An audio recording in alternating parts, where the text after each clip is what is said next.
Well, hello on this windy, warm, dry desert day here.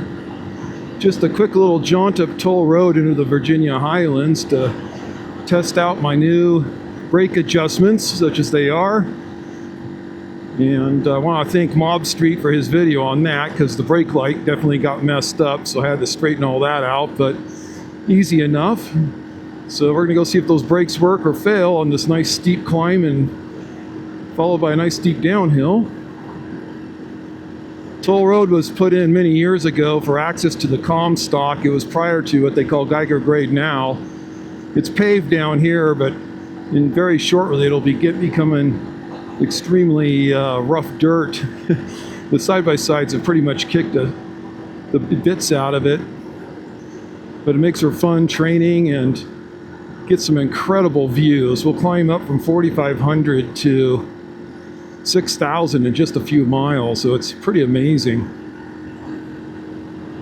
Climbs up through a bunch of Pinion Country, and must have been a real interesting place back when they had freight trains running up and down drawn by horses and oxen, because it's steep enough. I can't imagine what it was like for those poor animals. But they did it. They got everything they needed up into the Comstock.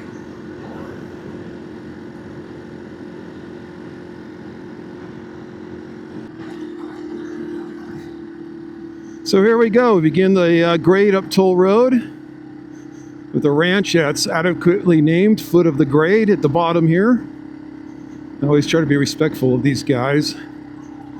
But there we go, Foot of the Grade. It's funny, the other sign says dead end. They mean the other road, but I think a lot of people think they're referring to this one.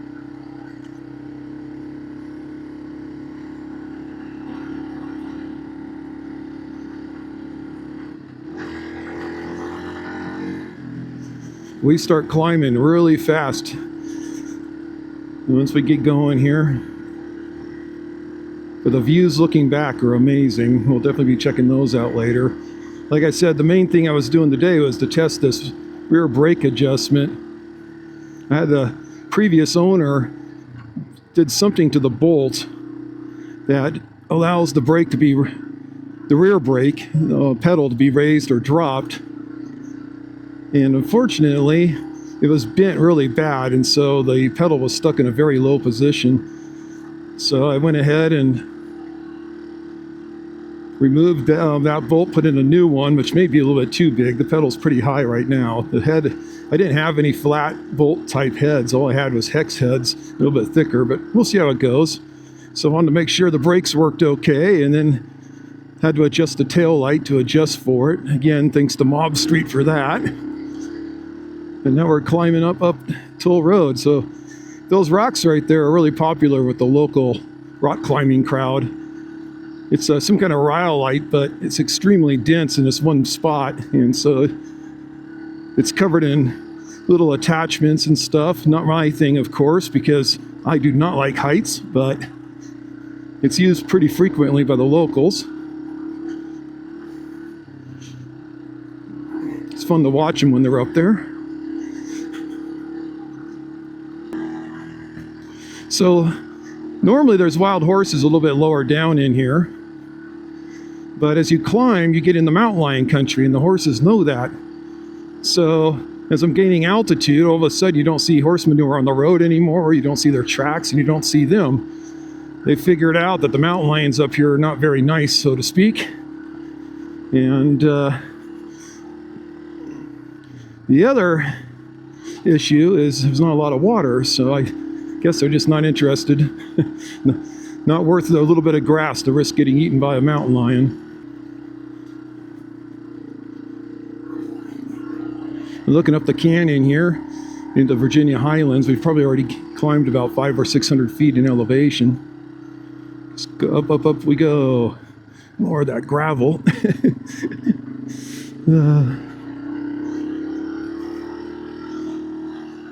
It's kind of funny, it's mostly pinyon up here, but we get these Jeffreys that grow in the more acidic areas on the slopes that are a little bit damper. So you get these Jeffrey pines mixed in. They like the more acidic volcanic rocks, so it's kind of interesting how they have set up a little micro ecosystem up here.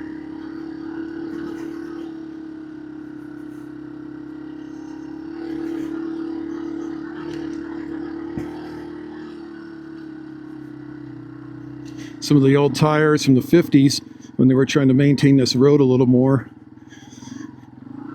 When I was a kid, you could pretty much drive a car up this, but over the years there's been zero maintenance on it. I don't think they've had a blade up here in 30 years. So what's ended up happening is the road is getting much more narrow, much more torn up. So great for a T-dub, lousy for anything else other than side-by-sides or mountain bikes.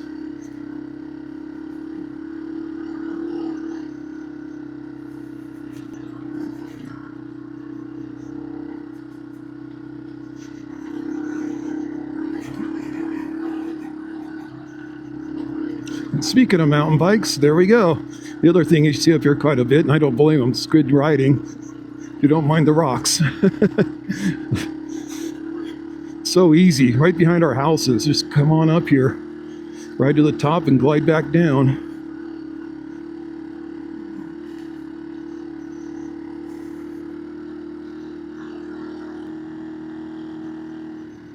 There we go, just a real quick stop to look at the view.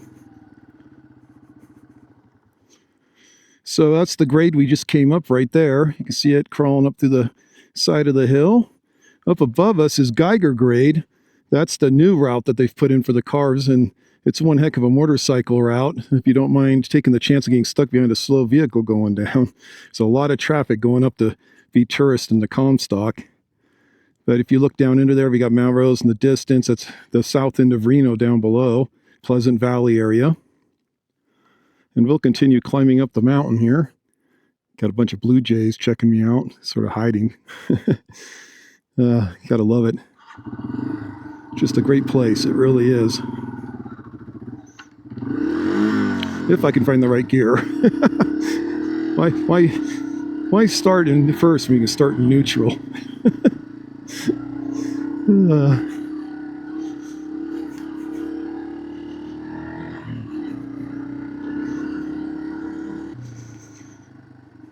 Well, on the uphill, the brake's working great, so of course it'll be a little bit of a bigger test going back down again. Hopefully we won't have a failure. Yesterday on the ride, I didn't record it, but I kept smelling burning brakes, and I would check it and everything seemed to be fine. Tires would freeze spin and everything else, so I'm not sure what's going on. So that made me take everything apart today after work, which kind of cut into my riding time, but I was really concerned something was going on. But I have drums. This is a 1999 T-dub, and I got drum brakes front and back, and I couldn't find anything wrong with them, so not really sure. But put everything back together again and tightened the rear brake up. It seemed too loose, so I don't think the smell was coming from there. But tightened everything back up and adjusted the rear brake light, adjusted the pedal so I could actually feel it after 5 years of riding with it in that almost down position. And here we are, almost to the top and doing good.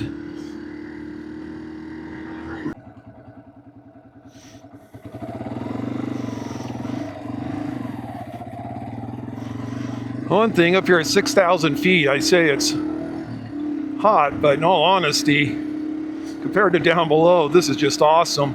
So why a lot of these people like to live up here, I think. It's just the summers are so much nicer. A lot of these houses have phenomenal views, but the negative is that they have power issues off and on all winter because of the wind and the snow. And they have to rely on their own wells, of course, and propane, but the wells here are very deep. They're on the top of a mountain and the water's down. I've heard 1,200 feet or more. So you're paying a lot of money for these wells. If anything goes wrong, it's not going to be fun. You'll definitely have to have a little bit of change, left in the bank account just in case. And just look at that. People's houses all up on the side of these mountains. Lots of land. Just very nice. Okay, well, this is just going to be a short ride today, so we're going to head back down the mountain. Do the ultimate brake test here because it is steep.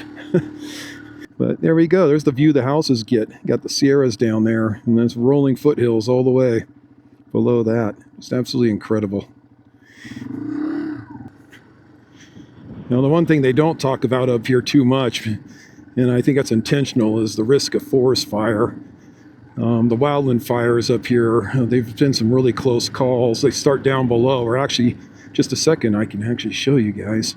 They start down below and they come up these mountains awfully fast. There's only a couple of escape points from these neighborhoods. It's either you escape towards the Comstock or you descend Geiger grade.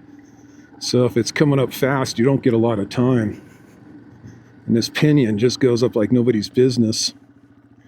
So if you look over there, you see that barren hill right there and all the burnt pinyons. When I was a kid, that fire came up and they luckily stopped it before it got into the highlands here.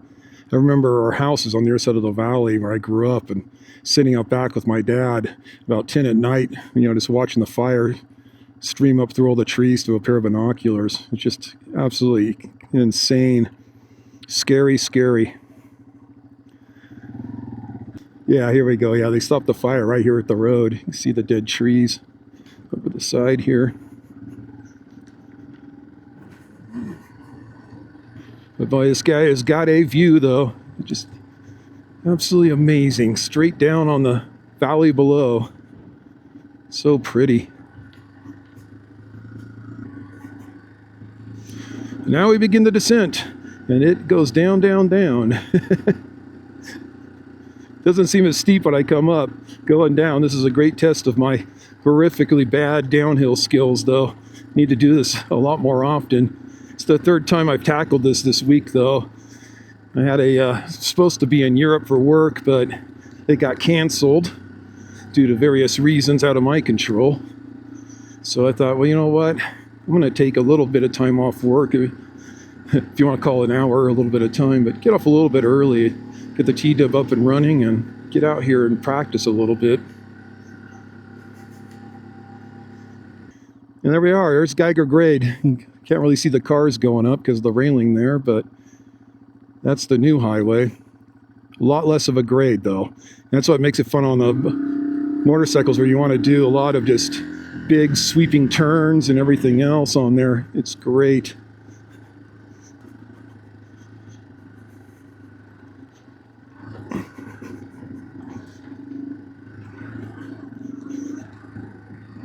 The views as you go down here are just incredible. Look at that. Wow. Just love it.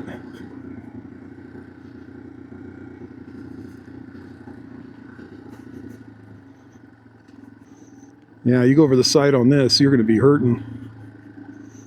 See kind of the drop off in here. Adds to the views and the magnificence of the descent, but definitely don't want to go over. So here, this is something here. Let's stop and look at this real quick. So I'm always talking about pinions, and I don't know how many people are watching this are from the West Coast where they have the pinion trees. But so all over this country out here, you've got this pinion pine, and it produces some really good pinion or pine nuts. I was looking to see, it's late in the season. You can see it nice and sappy, but very late in the season for pine nuts. But that's the cone for it. And these trees will just get loaded. And I think it's around October that we normally come up here and start getting the pine nuts out. And you do it by laying large tarps underneath. And we just use like a fire hook type setup. And with I think it's about 18 foot long. And we grab the tree branches and just shake. And I was hoping there'd be some nuts left, but there isn't. But you just shake it, and all the pine nuts just come raining down to the ground. You put them into a 5-gallon bucket, and you fill it with water. And the good ones float, or the good ones stay at the bottom, but all the debris and the bad ones float to the top. And you just scrape them off, and from there you can go ahead and roast the good ones. Nice and sticky. Roast the good ones, and you can sit there and eat them like popcorn, although you got to shell them, but for me, they're addictive. Absolutely love them. But anyway, yeah, that's a pinion pine. And so they're all over the Nevada mountains out here. Anywhere you got a little bit of moisture, you'll get pinion. And they're just actually just something, I don't know. Personally, I just find absolutely amazing. Again, part of Nevada. Also all the way into, of course, Utah, Arizona. There's pinions all over. Then we got a juniper right here. So I can't remember. There's a Utah juniper, and then there's another juniper. It grows around here. So I guess if you're in the gin, you can use the berries. And then the other thing, which I mentioned earlier, was those Jeffrey pines, which you can see right in front of us, sort of backlit by the sun there. And of course, right here on my right, what am I saying? They're all along the road here. They get big cones, but they don't get pine nuts that you can really eat. They're just a little too small. The nice thing about them, though, is they get big and provide great shade. And if they're close enough together, you can use a hammock for camping, which is always good, right? Okay, one other stop. Then I'll quit yapping for a few minutes. These are your Jeffrey cones right here. See, so here's your Jeffreys. Ow. And I always get myself, of course, I do this every time. Reach up, grab them, and get stabbed. There's little thorns behind each of these. I was hoping to get the cone off, but it says, forget it. It dumped its seeds. You think it would want to release, but it didn't. So those cones have got little like thorns on the back of every one of them. Not exactly sure why. Maybe to keep the squirrels from eating them too fast or something. But anyway, yeah, they're a little thorny. But no edible real pine nuts from those guys. Try not to skid down these pebbles. As soon as I hit my brakes, the whole rear end starts going its own way. So much rock.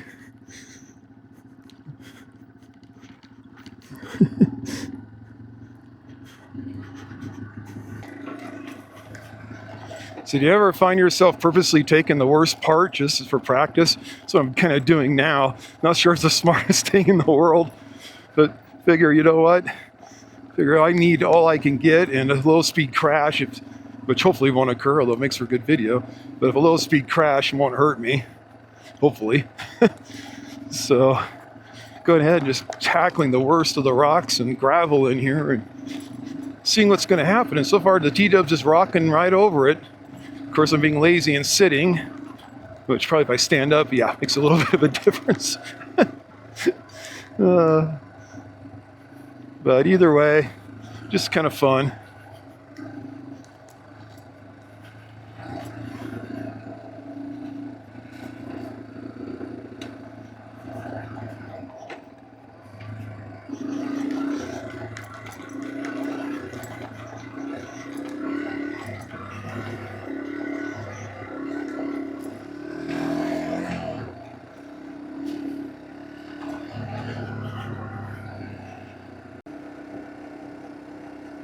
Well, we're down here on the flats now, so that pretty much ends the ride for the day as far as anything entertaining. And, squirrel, squirrel, squirrel, squirrel! Ah! Another squirrel! Go, squirrels, go! They're everywhere. But sorry about that. Anyway, thank you for coming along. Thank you for letting me ramble in my rather tired brain today, and just kind of getting out, testing the T-Dub a little bit, just enjoying a little hour-long or so ride here after work.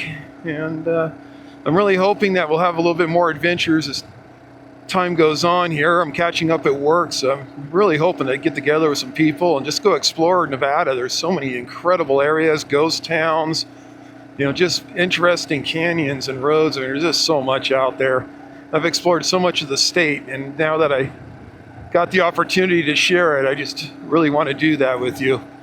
So again, thank you for staying along with me here, and you have a great day and a good rest of your week.